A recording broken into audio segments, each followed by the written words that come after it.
Welcome to another episode of the 2-for-1 podcast. I'm your host, Dion, and alongside me, as they tend to be on a Monday night, my fellow co-hosts are here, joining me live from the state where they're currently missing a member of the House of Representatives. One of New Jersey's finest, the man, the myth, the Nate. Mr. Taylor, how are you, sir?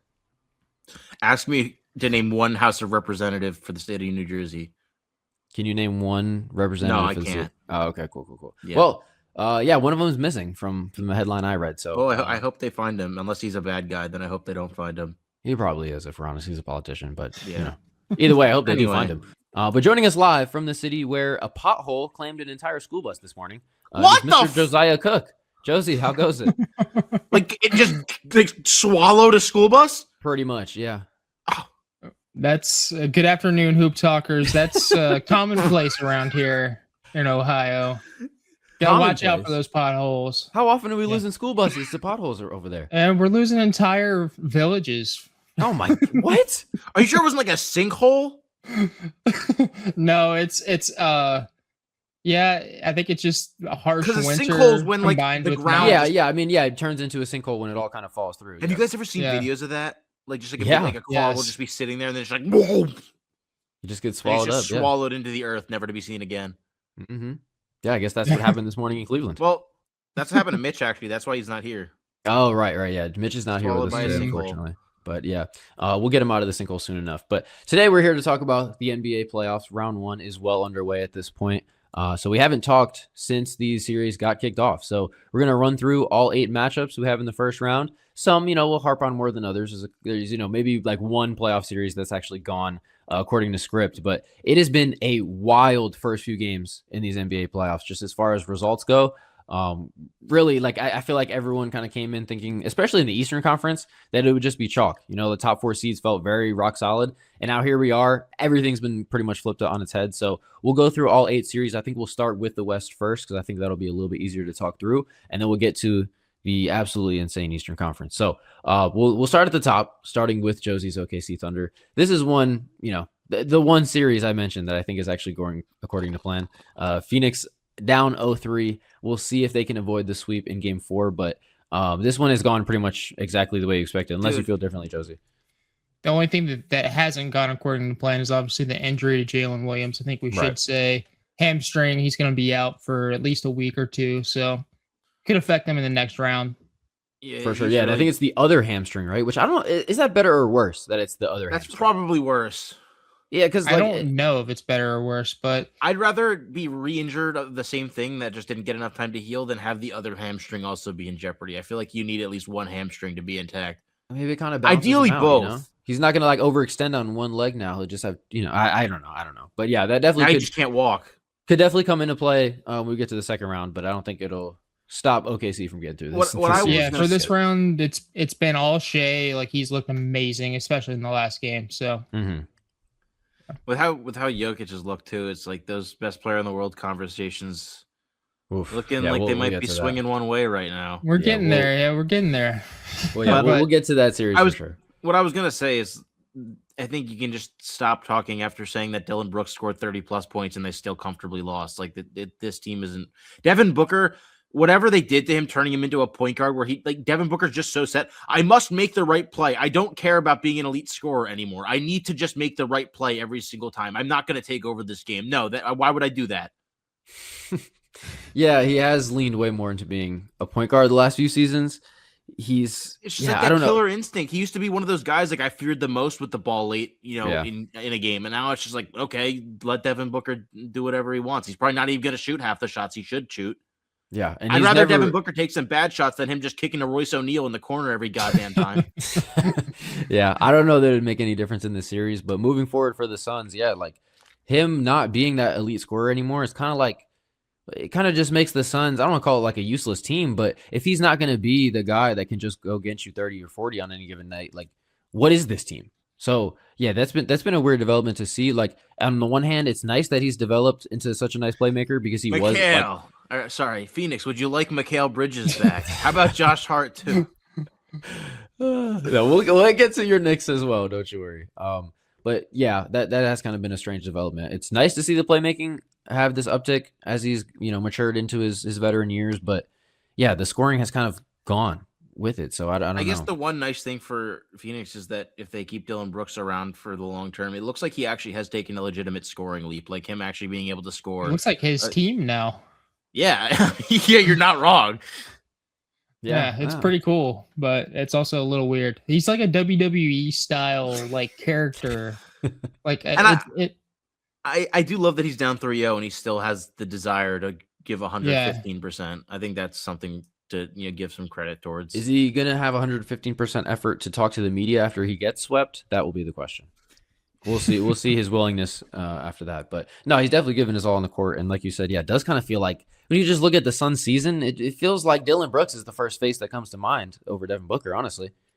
Yeah. I mean, I feel like that's the issue is Devin Booker's felt like an afterthought with the team that's supposed to clearly be his. Like there is no world where Devin Booker should be fighting with Dillon Brooks for the reins of a team that he's been on for 10 years now. Like Devin Booker, I like Devin Booker a lot. I just wish he would be more aggressive, go back to being that killer that he used to be. I don't know. It just feels like he's so meh now. I feel like even if he has 35, I'm like, how the fuck does he have 35?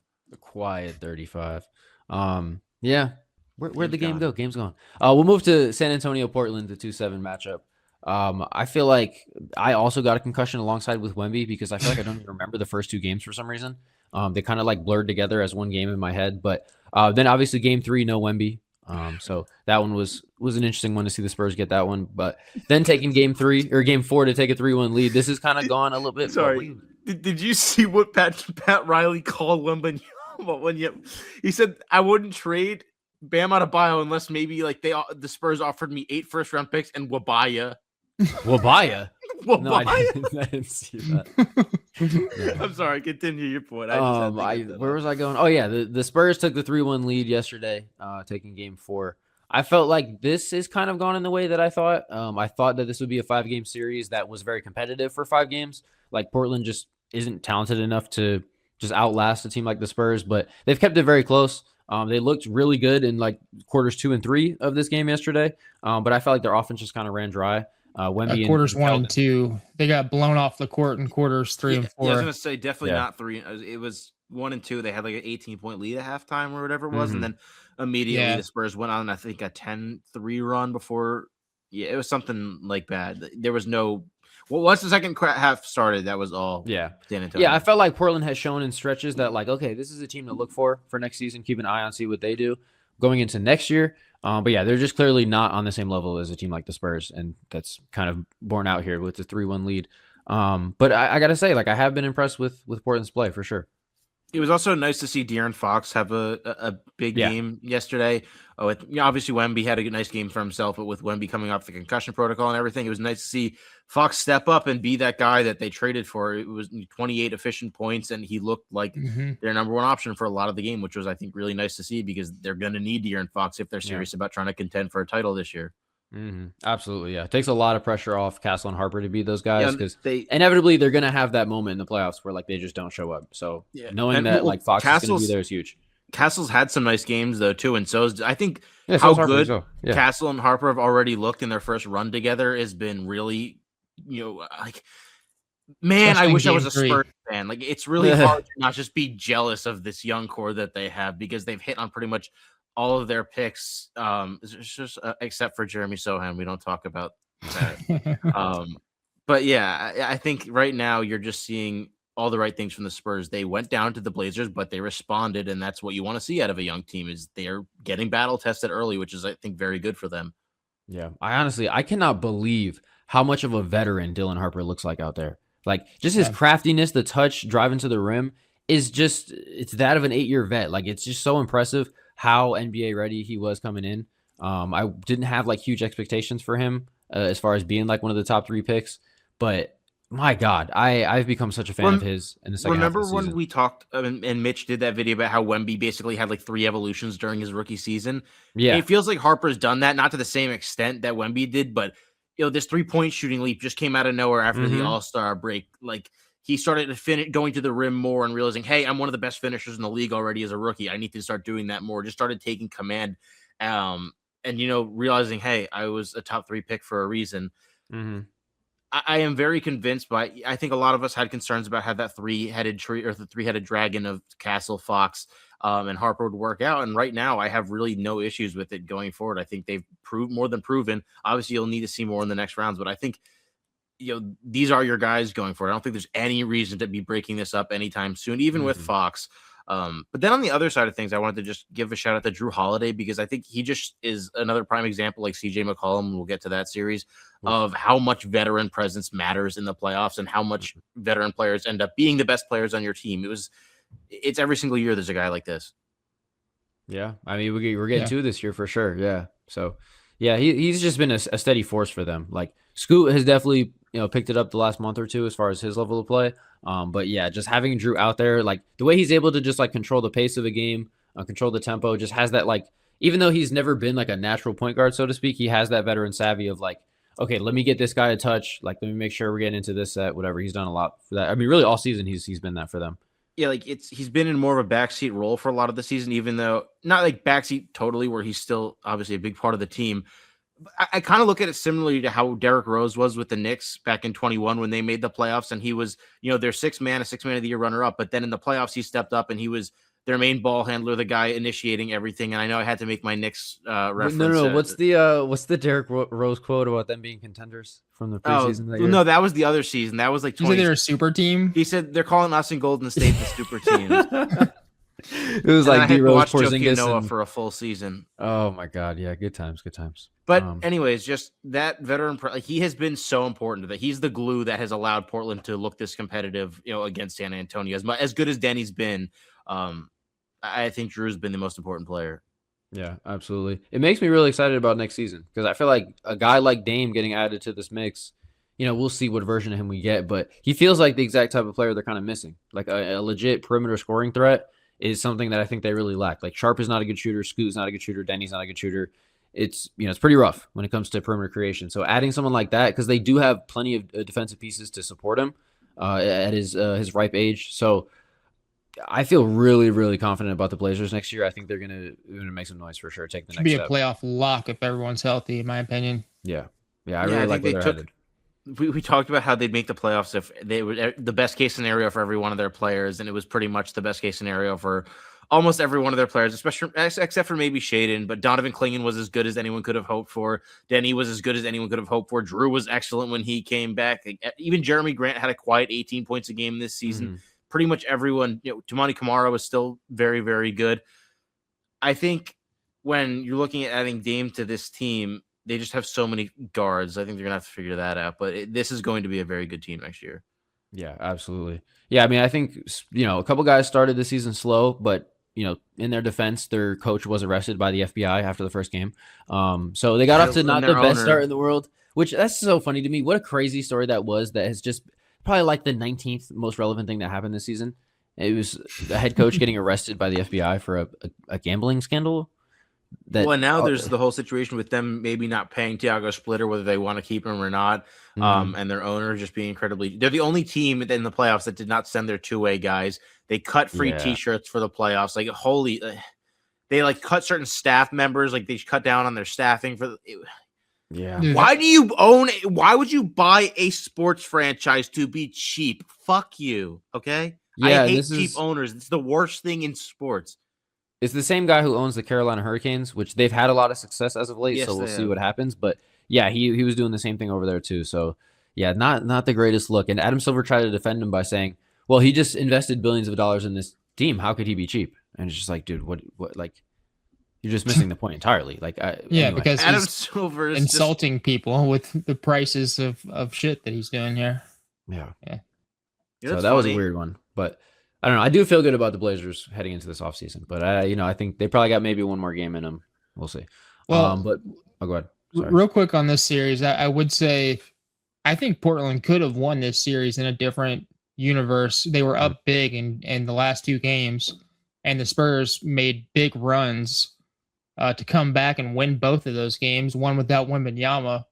I think they should feel good about how they played, but also it shows you the level that the Spurs have already reached, and even without Wemby on the floor. Yeah, the highs that San Antonio can reach, Portland just isn't there yet. But they've proved that over the course of stretches of a game, they can definitely hang with them. So Portland just they're so deep, like they can do so many different things next year. I don't expect them to keep the entire core around, but also like Scoot. Scoot had 2 fantastic games, the first 2, and then in game 3, he just has 0 points on 0 for 7 in 27 minutes. Like the highs have been very high with him the past few weeks, but the lows are also still very low. I don't think Wemby's ever done that. That's fair. Yeah, Wemby's floor is pretty high, as they would say. But yeah, I think with that, we'll move to what has been, I think, the biggest shock, I would say, of any of the first round series so far. Denver versus Minnesota, where the Timberwolves are up 3-1 in shocking fashion. And I don't know. I think the most important thing to talk about is the play of Jokic. But I do want to chime in first by saying, Ayo Dosunmu had how many points in game 4? Huh? I could not believe. I mean, he went out. I think put up 25 in game 3 as well, but 43 points in game 4. Yeah, that is correct. Insane. It was just ridiculous. So what did the Chicago Bulls get for him? Second round pick. 4 second-round picks. So I'm just blown away by the way this series has gone. Could not have expected it to go any differently. I mean, or any more differently, I should say. I mean, I don't know. So when do you guys take over? Because I don't even know what to say about this one. Yeah, I was so confident that the Nuggets were going to win this series coming into it. You know, Nuggets have basically the best core they've had around Jokic since the beginning of their run, I would say. Maybe not now, as we've seen, but that was the perception coming in. They're healthy, and the other side wasn't healthy, or Ant was dealing with a lingering issue and whatnot. So, yeah, this has really just been a shock. And it's been a shock in the biggest way because it's come from the top. It's been from Jokic, just shooting really, really inefficiently. Gobert clearly in his head. The Timberwolves, it's really been on that end of the floor, which has been their biggest strength, was offense. They haven't been able to get it going. So it's almost inexplicable for the number 1 offense in the NBA this year. Yeah. I've just been absolutely like, I don't even know. Part of me doesn't know if I should be more disappointed with Jokic or impressed by Gobert. But it really feels like the whole Timberwolves team has gotten into Jokic's head. Like Rudy Gobert with the head-to-head matchup, Jaden McDaniels calling them out by name, telling them they're bad defenders, I thought was wild. You don't really see stuff like that all the time. And then followed it up too. I feel like the scuffle between him and Jokic at the end of that game really had mostly to do with him making those comments. Like I think if it was any other player that had done that, Jokic might have not reacted that way, but it's clear that Jaden McDaniels is in this team's head. Who's pissed off? Jokic was really pissed off. I think he was ready to rip anybody's head off that came near him, to be honest with you. It felt a little bit personal with Jaden McDaniels. No, it might have been, but I think Jokic was very volatile regardless of that game. I just don't even know the player I've been watching because I've never seen Jokic be this inefficient in multiple straight games ever. Like I don't remember Jokic ever struggling like this, and I don't know if it's him. Am I tripping or does he look like he lost like 14 pounds? I'm not trying to make excuses, but it looks like he lost like a bunch of weight randomly. Maybe I'm just the other way to me. He looks out of shape almost. Really? Like he looks sluggish and like low energy out there. Okay, regardless, I don't want to excuse that because I think he's just playing ass. So I'm not gonna, try to back him he has like an illness or something going on.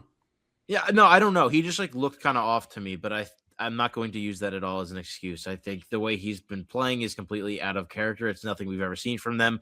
And that's Josi said, like the offense not getting going is crazy, and they can't survive with it because they got away with having the 21st defensive rating in the entire NBA during the regular season because they were the best offensive team in the league. So if you're shooting under 40% from the field and under 30% from 3, you're probably not going to win a lot of basketball games doing that when you're giving up points left and right. They can't defend them in transition when the Wolves use their athleticism and their age to their advantage. They're a younger team. They get out in transition better. They're more athletic.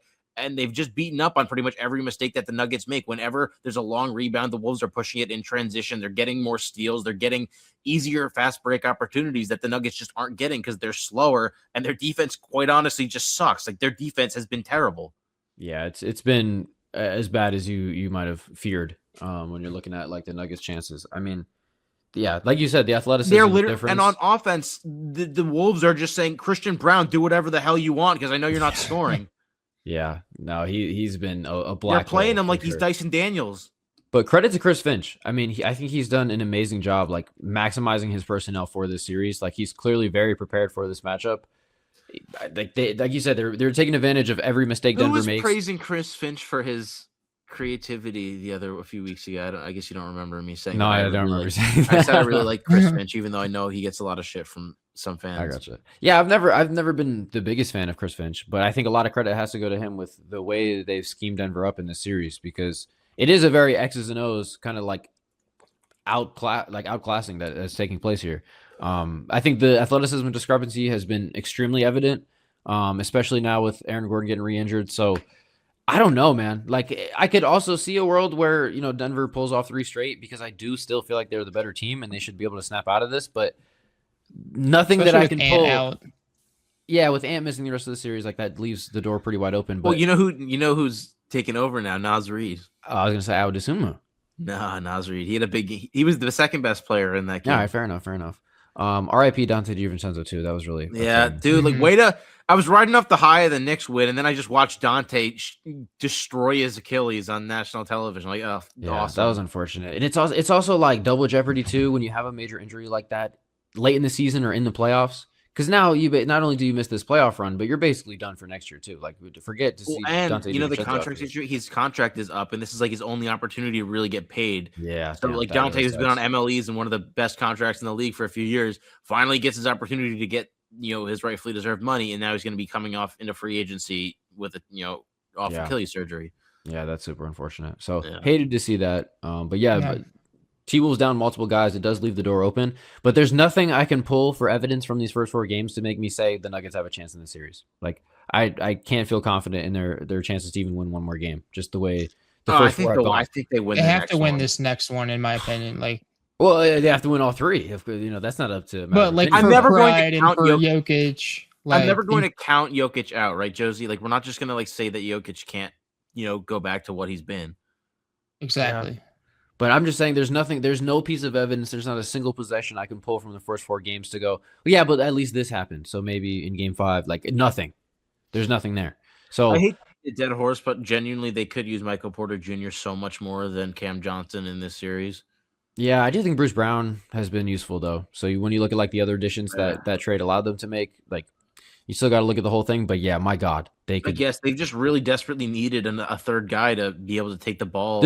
I think the true sin here was not the Michael Porter Jr. trade, but we're going to give him a max contract before he even hits restricted free agency, and we're just going to take care of this now because he's our guy. Because that was what ultimately what led to the trade. So if they had just not maxed him out for no reason, he'd probably still be here. So they could really use him as an actual like go-to scorer. Like, that's the difference. Like, Cam Johnson is a shooter. Jamal's averaging like 25 on 25 shots. Yeah, right. Because they don't have another option on the wing to go to. Like, Cam Johnson is a shooter for sure, but Michael Porter Jr. is a scorer, and that's the difference that they're really lacking right now. Yeah. So yeah, yes. So yeah, I think that's the difference there. And then the Nuggets don't really have a third option. I think that's kind of what's getting exposed right now. So maybe they'll win game 5 just based off of pride, just based off of what are we expecting out of Io the rest of the series? 31 points per game. No, I don't know. I'm expecting him to keep blowing past guys and getting straight to the rack because they haven't been able to stop that at all. Do you think he replaces Julius Randle still, even as the number 1 guy with Ant out? Ooh. I think he's had more momentum in the series than even Ant had. Because what I'm afraid of is that they're gonna now have, even though it wasn't like this in the last game because Ant got hurt through it, but I think coming into a full game with Julius having this mindset of I'm the go-to guy for this game, that concerns me a little bit. Like, that's where I think they could slip up and drop a game by him thinking it's okay, Ant's out, I gotta just take over and trying to do it all himself. But maybe that's just me with PTSD. Right. Yeah, could be that. That would make sense. I would just keep trusting the defense and turning them over when in that battle. I think if they can keep doing that, then they could win the series in 5 games, which is insane. Yeah, it does feel like just when you. Oh, sorry. Go ahead. I say if Jokic doesn't shoot over 35% from the field this game, it's probably not going to be good, anyways. Yeah, you're probably right about that. I think if he goes out in 5 like that, like, what does that do for his legacy?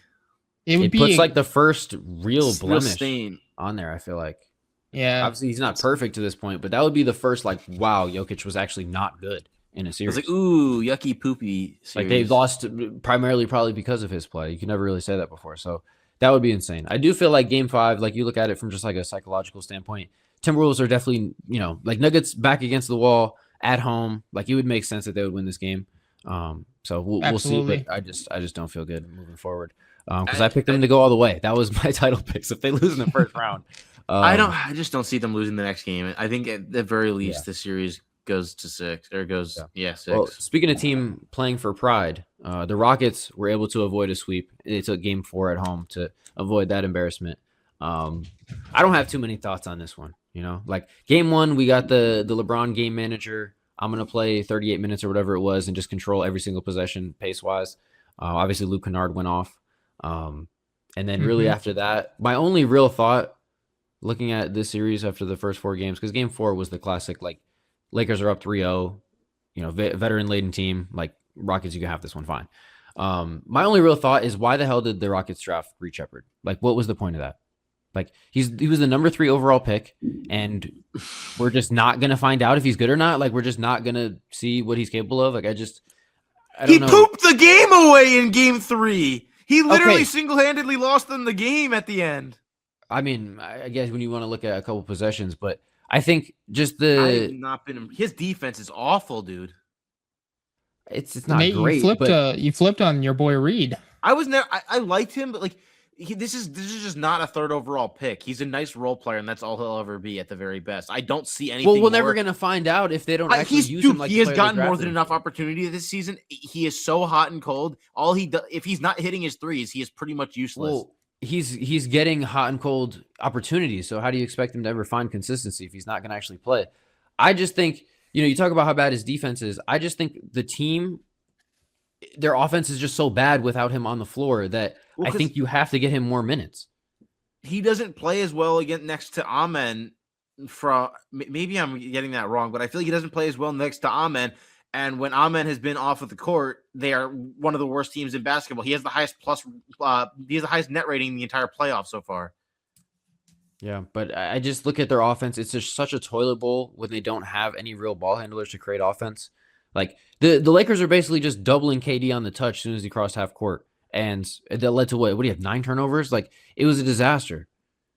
So I feel like they just need someone else. Like, if they're not having at least 2 of Reed, KD, and Şengün on the floor at all times, like, they just have no chance to score ever. So coming into that 4th game, Amen Thompson played 134 the Rockets 149 minutes, and the Rockets were winning by 7 in those minutes. In the 15 minutes that he sat, they were outscored by 27 points. God damn. Damn. That's pretty bad. So it's literally, for whatever reason, I think a lot of it is the defensive versatility he brings and the fact that he is by far their best transition finisher and the only guy that will go in and actually get dribble penetration other than KD. Everyone on that team is afraid to dribble. Yeah, well, exactly. That's why you need someone like Reed Shepherd out there to dribble the ball. He hasn't. Great things haven't come from him either. I just look at the bigger picture for the Rockets, and I just don't understand why they ever made that pick. Regardless, I don't of either because he wasn't that good to begin with. He was an overrated even prospect. if he was talented enough, or whether or not he is, like it just why would you take this guy and then just never really find out what you have in him? It was a mock draft pick. To be real, it was the auto draft selection. It's not like they've exactly prioritized Jabari Smith's development either. Yeah, no, that's a fair point too. It's not like they've exactly, Amen Thompson is now an afterthought to KD at points. So yeah, no, you're making points. And that kind of leads into my next has point. mayonnaise in his ass. Oh, okay. I don't know where that came from, but what do you guys think? A tweet. They got like 70,000 likes. It was like Şengün runs back on defense like he has mayonnaise in his ass. I saw a different one. It was like he has tits. I saw that one too. Oh yeah. What do you guys think the odds are that Ime actually comes back next year as the coach? He's resigning. He's not even going to let them get the chance to fire him. Oh, you think he's going to dip? Okay. I don't know. He seems to be so unserious about coaching that team. Yeah, I would agree with you. I have not enjoyed his He just throws his players under the bus every single press conference. It's like kind of hilarious that you can't believe he's actually saying that stuff. Like, oh, our young guys, like they're not ready. They need to be, more prepared in these moments. Like, okay, isn't that your job as the coach to get them to prepare them? Yeah, no, Yeah, it makes me every day that passes, I'm more grateful for Joe Mazzulla being my coach instead of Ime, because I don't know where we'd be, but probably not in a good spot. So yeah, I don't think he'll be there. But you think he resigns? Interesting. Okay. Nah, I'm kind of kidding. I don't know. Regardless, I don't think he comes back.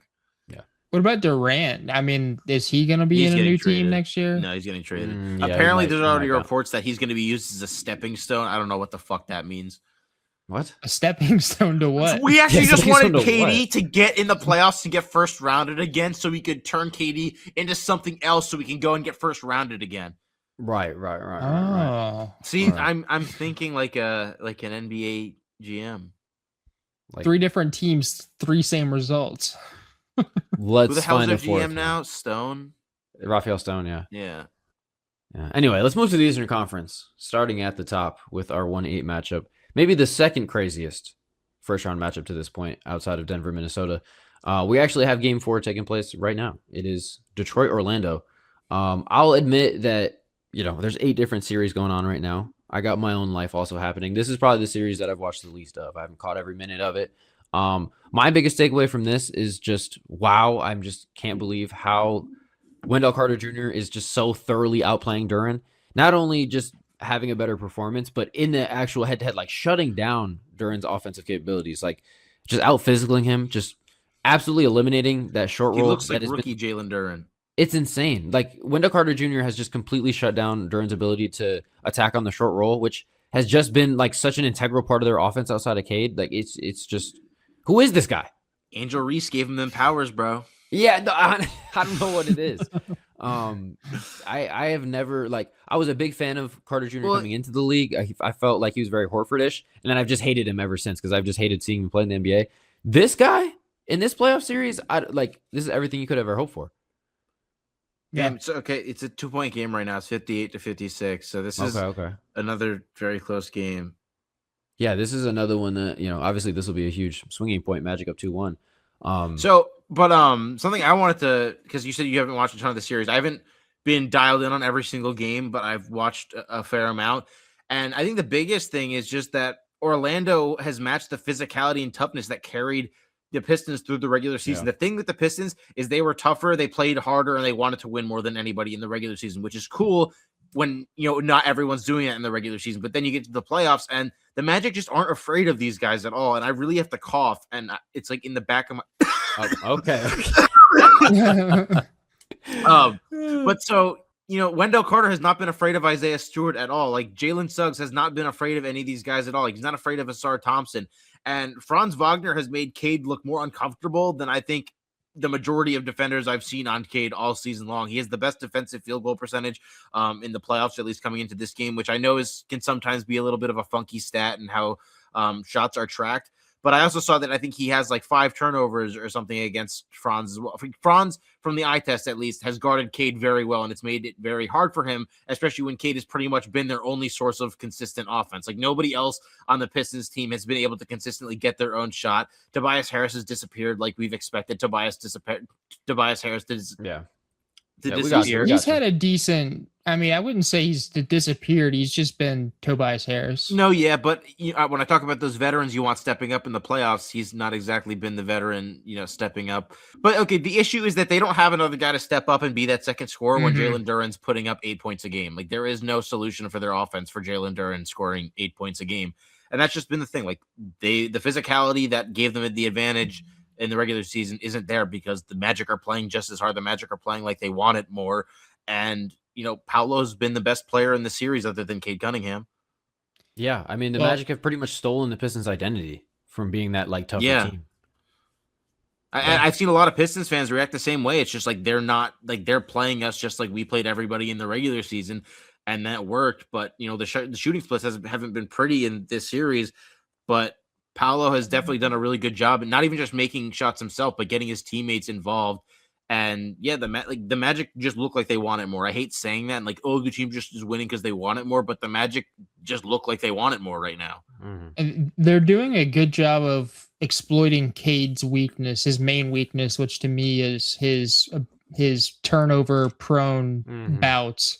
That was his thing coming into the from the draft, that he had more turnovers and assists. But obviously he got that under control in the NBA, but the Magic have done a great job of pressuring him enough to really make it an issue. Even though Cade has been great in this series, the turnovers have added up and have been part of the equation here for the Magic. Yeah, he has 6 turnovers already tonight. Damn. Jeez. But maybe I don't know if you've noticed this too, but Josie, I think a lot of the thing that Cade has done is this is what Clyde Frazier calls the cardinal sin of passing, where he's done a lot of jump passes where he jumps in the air before he knows where he's passing the ball to, and then he just gets stuck and it's like, oh shit, I have to throw it somewhere, and then the Magic have a fast break. That's such a Walt Frazier thing to say too. That feels so in line. Yeah, I love that. I love that. Gotta get his badges up. He doesn't have what is bailout? He doesn't have bailout on Hall of Fame. He's only got like silver. Yeah. That's like the Halliburton special. He's definitely got bailout. Yeah, Hallie jumps in. You know who was awful at that is Derrick Rose. Used to throw the worst fucking jump. He did have that one sick one though. That's on like every Derrick Rose highlight tape that you can go find. Oh, he, I know you're fakes it here and then throws it that way. Yeah, that one was pretty cool. He also famously did that during his injury. Well, no, that was a jump. It was a jump stop. I think it was a pass fake. He had to pass out. He jumped and then like just dumped it off to Taj Gibson because he felt his knee just. That's 2 Derrick Rose tangents on this episode. Interesting. He's with us here in spirit. Anyway, we'll move to the 2-7 matchup, Boston Philly. I think this one's dark. What'd you say? He touched Zark. Oh, yeah, that's right. But I think the Boston Philly series is pretty straightforward. Game 1 went exactly like how I think most of us kind of expected for the most part. Maybe a little bit bigger of a blowout. Game 2 was the VJ Edgecombe game. He's just too spry for Derek White. Essentially, kind of went off. Game 3, I had to watch me personally on the all possessions. I didn't get to watch it live, so I didn't get like the vibe for the game. But basically, I feel like Tatum just had a really clutch performance. Just really just a fantastic Tatum game down the stretch. And then Game 4, I mean, I could have wrote this one out for you guys. Oh, Embiid's coming back. I got the Shams notification that Embiid was coming back for Game 4. I said, cool. I'm in no rush to get to the start of this game. I know exactly how it's going to go. Embiid's going to ruin the flow. They're going to slow things down. It's going to get mucked up. Maxi's not going to have the same driving lanes. VJ's not going to have the same lanes to get to the rim. And he's, he might, stop a couple drives to the rim, grab a couple rebounds, block a shot, but he's not going to help him defensively because they're just going to space him out. And it was going to be a blowout, and that's exactly what happened. So this series has pretty much gone the way I think we all should have expected. That was the PP game. It was also the Peyton Pritchard game. Yes, he definitely went off. Tacked on with a buzzer beater too. Jason Tatum had to stat pad at the end to get his 25 points. Yeah, to get his. But Peyton Pritchard added another buzzer beater to the resume. It's amazing to watch him too. Like, because even it'll be game 64 or whatever against the Kings, and it's the second quarter or third quarter, and the Kings make a shot with like 4.5 seconds left. Immediately, you always see Pritchard like something like flips in his brain, and he's just like, okay, give me the ball. You can see how hardly he wants to get the inbound pass. He's like, let me do this, let me do my thing. And I don't know what the percentage of the shots that he makes, but it's just insane how many buzzer beaters. The thing is, too, is it doesn't even count against him now when he misses if he's behind half court. So you can just free range. But he's really good at like grabbing the inbound, going full court, and getting like a deep 3 off rather than like a chuck. But yeah, he'll make those. It doesn't matter. Sometimes I feel like they set up a screen for him to just curl around, and he can take like 2 dribbles and just chuck it up. It almost reminds me in football, like when you have a special teams player that is like one job is to do one thing. Yeah. I really love that aspect of what Mazzulla has done. Just kind of getting everyone in their roles, and everyone is just set on doing their job. Honestly, that is a great point that I didn't really want to make necessarily, just because it's the first round and I didn't want to go on like a Celtics tangent. But one thing I definitely did notice from watching all 16 of these playoff teams is the Celtics might be the most organized when it comes to like role clarification, role definition. Oh, really? Not the Knicks? No, I wouldn't say the Knicks, unfortunately. Who we're going to talk about next. But yeah, all the role players are just so bought into like, okay, Sam Hauser's like, I do this. Peyton Pritchard's, I do this. Nimi Skata, like every single guy just knows exactly what they're supposed to be doing. And I feel like that is really the Celtics' biggest strength compared to a lot of other teams. Vucevic, who's just like borderline. Yeah, he's just kind of there. We're still kind of figuring him out. But like everyone is just so bought in to a level that I don't really think maybe the Thunder, but like no other team really has right now. It's really impressive to see like just how organized they are with the way they play. So shout out Joe Mazzulla again. No, yeah, I think that you can even see like when they put the bench, like the scrubs in at the end of the game, they still know like what they're. Yeah, it's supposed so to be organized. doing. Like they're still running their system. It feels very clean, and it's like, okay, this is Celtics basketball. You could love it or hate Well, it. that's You know, why the they were able three-point to just shooting, plug but and play so easily this season yeah. and be way better than everyone thought. Mm-hmm. Yeah, but yeah, that's all my thoughts on the Celtics. I'll wait till next round to continue talking about them. Well, we're next round teams, Dion. Yeah, we're next round teams, baby. Give Moving me on. I made the little point though that I think Embiid kind of mucked up the advantage that they had of being athletic and being able to run the floor, which Boston doesn't have as much. I don't think they were winning with or without Embiid, but I just think there was no reason to even bring Joel back when he's clearly not even himself. Yeah, kind of makes me question, like, obviously he's here for the long run at this point. You're not trading him. So what do they really do? Because moving forward, like, I think they have to build the team moving forward without Embiid really in mind. Like, he'll play whatever games he wants to, like, suit up and play for. But as far as like a team building perspective, I would just pretend he's not even there. Like, yes, we have. I mean, they kind of just have to wait till Paul George's contract runs out. Yeah, they kind of got to just ride it out. But like, as far as like what moves they make in the offseason, I think it has to be tailored around, okay, we have Maxey and Edgecombe, and we're building for the future with that. Like, we're not even going to keep Embiid in mind as far as like fit and all that kind of stuff. Like, he's just an ancillary piece that like maybe he plays, maybe he doesn't. And he just takes up 65 mil. What else can they even do, though? I'm pretty sure they're just going to be the same exact team next year. Yeah, they're not going to have a lot of flexibility because of the Paul George and Embiid situation. But just as far as just like the vision for the team moving forward and just like the fit of what they have going on, like I wouldn't even factor in Embiid, is my point. Yeah, they're pretty much, I imagine either Lowry might retire or and they lose Quentin Grimes potentially, who stinks again anyways. Bro said Kyle Lowry, like that makes any sort of. Well, no, but I'm saying like they'll have a roster spot open. Like that, sure, they're gonna a roster spot, sure. But yeah, no, I don't think they're gonna be able to do anything drastic. But as far as just moving forward mentality wise, I would just treat it like he's not even. I agree. But yeah, we'll move to your New York Knicks going up against the Atlanta Hawks in the 3-6 matchup. I mean, wow. Perhaps the most entertaining series for me as someone who's not a fan of either team. I know obviously Nate, you're stressed for good reason. We talked about those vets. Talk to me about CJ McCollum a little bit. We traded 5 first-round picks for a defensive stopper, and he can't get in front of CJ McCollum. And CJ McCollum is how old? 34 years of age. And he's not a villain. He has kids and a wife. Don't call him a villain. He's got wife and kids. You can't be a villain if you have wife and kids, apparently. No, of course not. Of course no, not. you can't. I actually like his reluctance to accept that. No, I can't hate CJ, man. Like, he's played so great this series, and he has been finishing at a ridiculous rate. Like, it's not even just his jump shooting. Like, he is getting to the rim, and that one-handed push shot that he always does has been pretty much automatic every single time that he's taken it. The Knicks really haven't had an answer for him. Deuce McBride's probably been the best guy at playing him, but you saw in the game 3 where the Hawks held on and won at the end, CJ just got to that elbow or right in front of the elbow and just pulled up over Deuce because Deuce is 6'2" and CJ got like an inch or two on him and he just pulled up. And CJ has been in such a rhythm. The only game that he really wasn't was the last game because the whole team just shot poorly from 3. He was like 0 for 4 from 3. But CJ has been by far and away the most important player for them. Jalen Johnson has been like an afterthought for whatever reason. Okongwu's also been very, very good. He's shooting like 71% true shooting. But yeah, the biggest thing is that the Knicks have just put themselves in this hole. They had every single one of the games so far, the Knicks should have had a chance to win, and they did not. The minutes that Karl Towns and Brunson have been off the floor and the coaching decisions and the substitutions and the timeout management by Mike Brown that's been talked about for the last week and a half. I'm not going to go into all the semantics of it right now, but that has just been the most frustrating thing is watching your coach for the second straight year just piss away opportunities that should easily have been taken advantage of. And I think some of that is on the players. Jalen Brunson has had a terrible series, and you guys know how much I defend him. He has been awful, and he's had 2 games where he kind of costed the Knicks. But I think a lot of that was also on Mike Brown because you go to the post-game pressers, and he's talking about how I told Jalen to go and get the switch on Okongwu, and I just said, go win it for us. Like, what the that's like Darvin Ham when he was just like circling on the goddamn whiteboard. It's like pockets. And then like Mike Brown saying that I'm not going to say we're going to win the series, but like that's just the things he has said and the things he's done have pissed me off to no end. Them finally realizing that Karl Anthony Towns is the key to winning the series in game 4 is hopefully the key to them closing it out.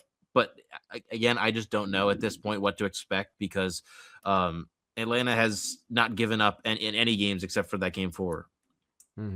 Yeah, game 4 is a weird one, I would say. I mean, they won comfortably in game 1, but then game 2 and 3, it was just the Knicks punching themselves in the balls and having to come back from it. Yeah, I just like, sorry, go ahead, Jesse. Go ahead. I was just curious, like, for me, the biggest difference, like you said, has been the defense from last year. You know, it felt like the defense was a strong point of the playoff run until at least Indiana series. So I'm curious to hear from you. Why is that? Like, is it from a player perspective or is it Mike Brown? You mean the defense isn't good? I'm just saying, like, I feel like the Knicks team last year would have been able to handle this Hawks team. I think the issue has been the offense, to be honest with you. They just like get stagnant and don't score the ball. Like it's just Brunson at the top of the key and everyone get out of the way. I don't think they've let let under 110 points in every single game. So they haven't really given up any big scoring games to the Hawks. The big thing is just down the stretch, where they should have the advantage being the more talented, more experienced team. They just freeze. OG standing in the corner doing nothing except for getting grenades at the end of the shot clock. Cat isn't touching the ball for 5 minutes straight. I think the offense has been the biggest issue, and that's been the frustrating part because you look at the roster, you look at the offensive rating in the regular season. This shouldn't be an issue, even against a team like the Hawks. And I think the Hawks just wanting to play fast, and when they're able to play fast has been the big advantage because they are more athletic than the Knicks. But I think about the Hawks defense, though. Like, I think they have some obvious strengths there. I'm just curious, like, why can't you guys stop an offense that has Dyson Daniels on the floor and CJ McCollum's the emphasis of you know what I mean? Like, yeah, it just seems like that should be the end of the floor that wins the matchup. But for the most part, the defense has been good. That's what I'm not understanding. Like their defense. Well, the point totals haven't been very high, but like in the big moments, like CJ is comfortable getting whatever shot he wants. Yeah, but even CJ's point totals haven't been all that. Like his game high is 23. Right, but like in the biggest moments of a game, like you would think that the Knicks defense would like buckle down and really prove why they've been one of the best defenses in the league, but it hasn't been that in the big moments. I mean, other than the CJ shot, I'm not.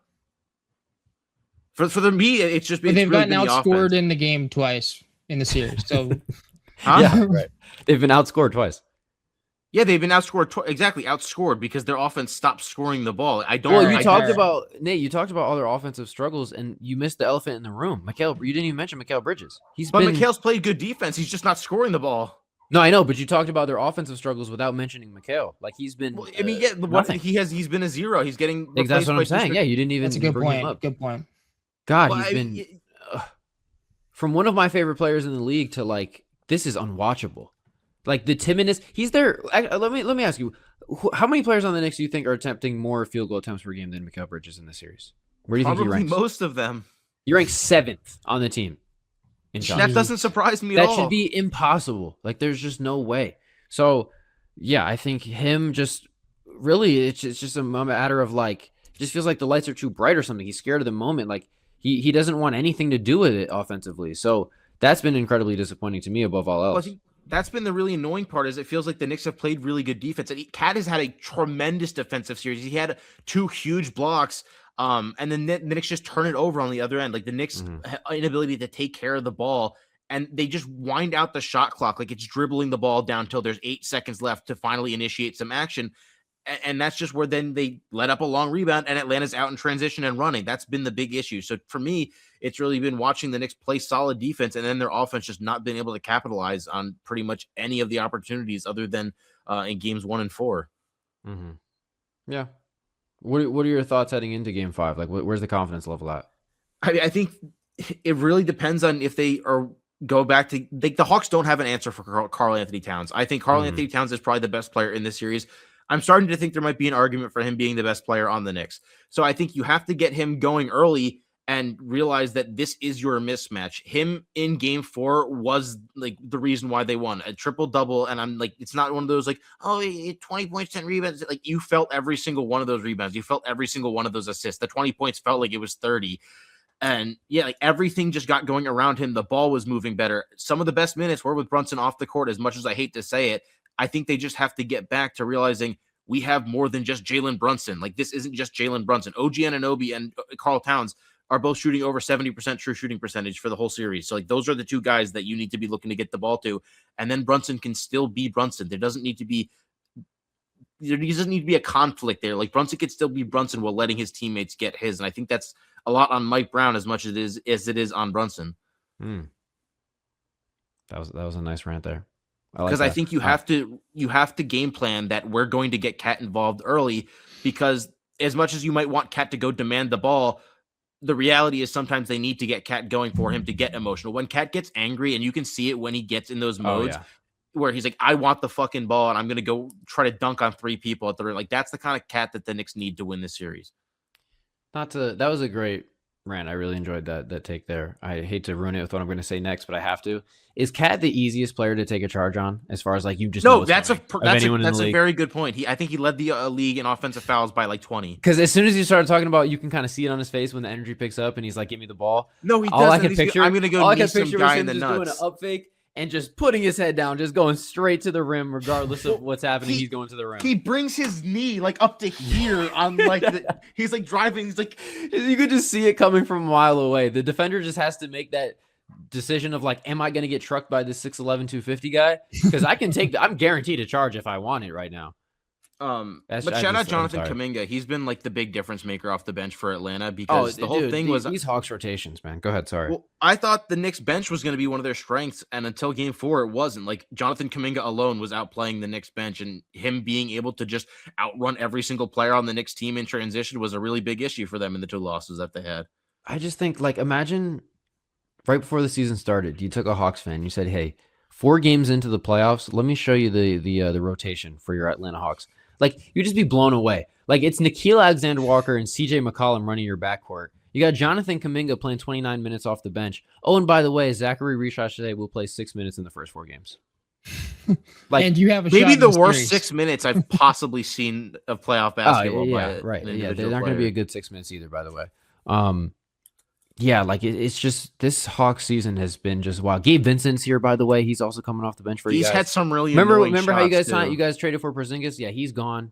Trae Young, no, he's out of there. Like, it's just a weird Hawks season. And like you said, like Jalen Johnson, I feel like was the man in game 1.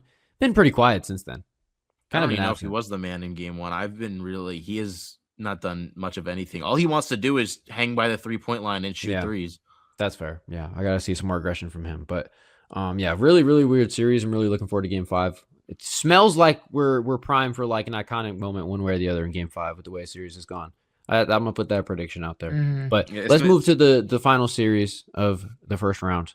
Unfortunately, our guy Mitch is not here to talk to us about it. Obviously, his Raptors tying it up 2-2 with the Cavs yesterday in what was probably the ugliest playoff game I've ever seen. It's definitely up there. More turnovers and fouls than made shots in this game. I think it was like 74-63 or something like that. Just atrocious basketball, especially the first half. Picked up a little bit early in that fourth quarter there. Both teams started to get a little bit of momentum offensively. Donovan Mitchell basically versus Brandon Ingram for a stretch.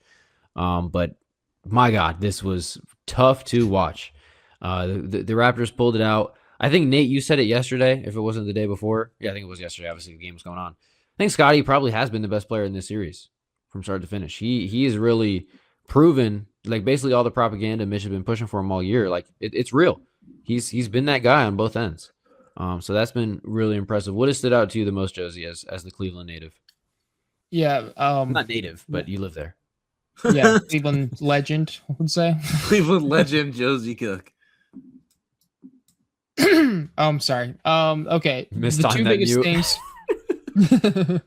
The 2 biggest things have been, one, the Raptors have been able to take away the ISO / pick and roll games that the Cavs like to run with James Harden and Donovan Mitchell.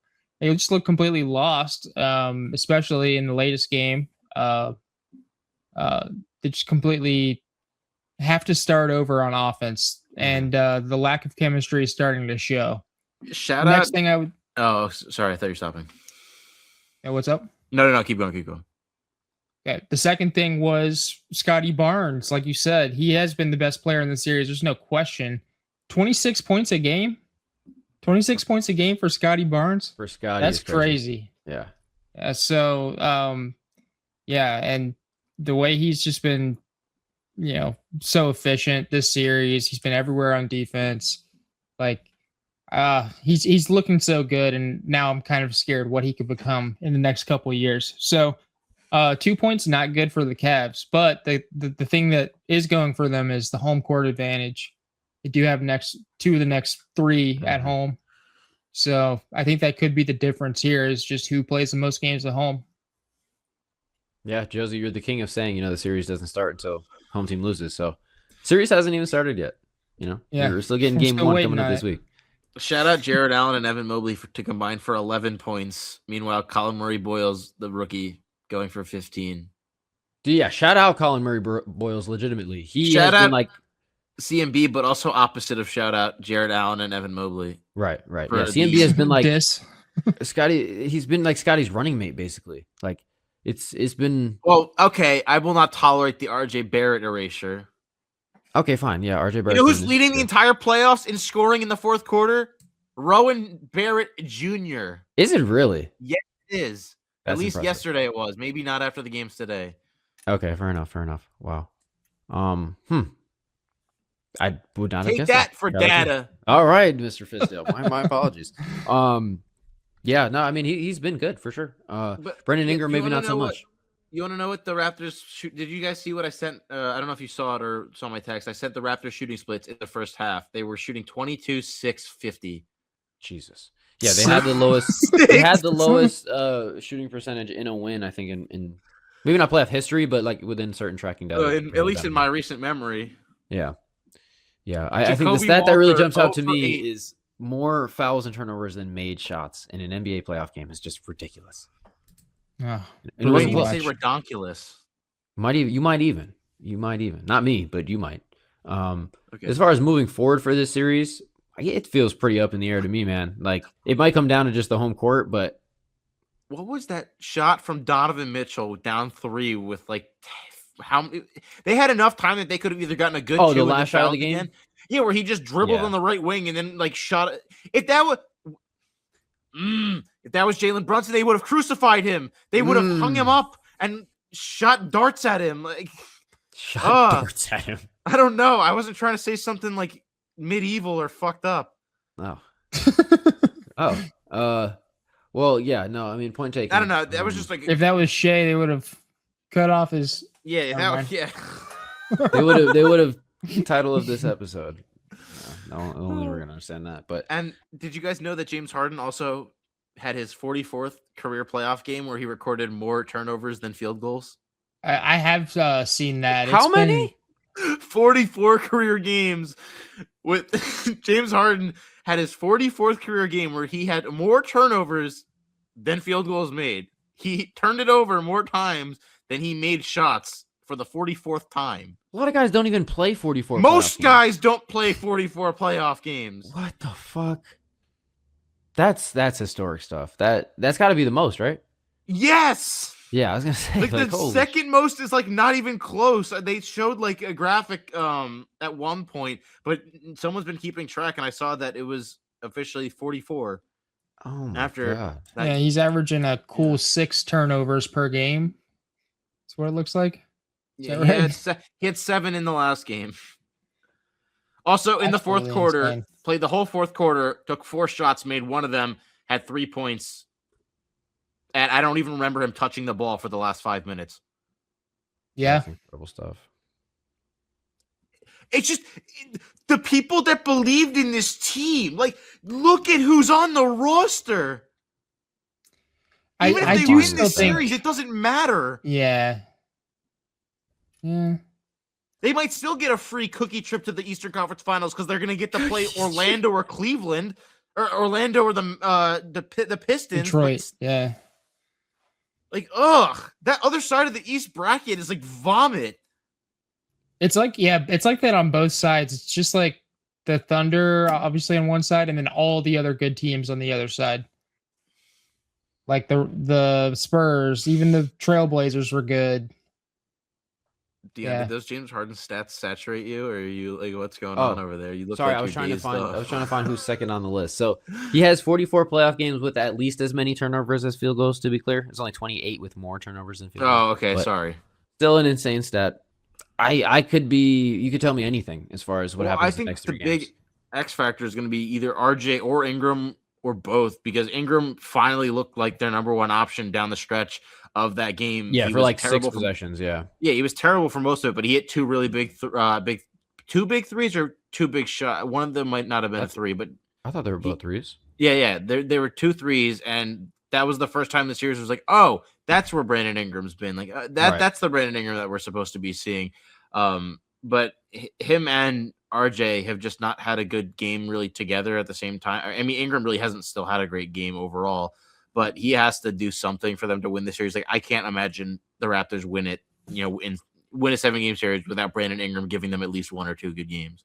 That's fair. Yeah. Well, he's only got a maximum of 3 opportunities left. I do think this will go 7 one way or the other, though. Feels like that's pretty clearly the way it's shaping up, but could not give you a prediction. I'm sorry. I know it's kind of like my job. I think what did I say originally? I think I said Cleveland in 7 was my original prediction when we did the first round. Makes sense. Yeah, I probably went 5 or 6, to be honest. But against my better judgment, Scotty Barnes. Yeah, I was hating on Scotty, but that's all I really had on the series. Anything else you guys want to add before we wrap this up? No, I think I'm chilling. I could. I mean, it's possible I could go to Game 7 if it happens. Ooh, okay. If you do, you're gonna live stream from the men's bathroom. Yeah, I could do that. Yeah, you get a great view of the court from there, I hear. Josi's cheeks.